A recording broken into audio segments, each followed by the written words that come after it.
when you're an undergraduate, if you're like me, and I hope to God most of them aren't, you're not aware very much of the influences that 40 or 50 years hence you will be aware of.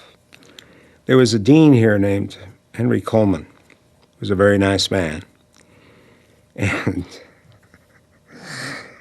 when my academic career became too dismal to be ignored, he called me in, and like most guys, like Dean Coleman and probably Dean Quigley, he sat there across the desk, and he looked at me and he said, there's no explanation for this woeful performance on your part. And I agreed with him, had to agree with him. I was lucky I made the meeting, actually. And then finally he said, well, let's start at the beginning. He said, where are you living? I said, well, I'm sharing a room. It wasn't an apartment. It was a room on 113th Street.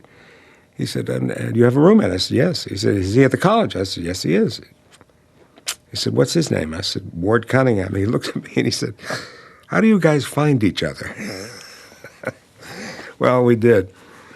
The fact is that he was a warm, friendly, caring person. And even as I was kicking this chance around, this opportunity around, which I did, I felt that this was a guy who, even though he may not have understood, he kind of understood that there was buried somewhere below this arrogance and attitude a person of value. And it took me 20 or 30 years, but I realized in that little confrontation and a few others that he had done a great deal more for me than I considered at the time.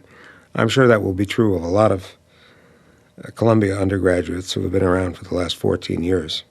There aren't too many people like Coleman or Quigley. And all those 18 and 19 and 20-year-old kids are going to find that out. They're rare.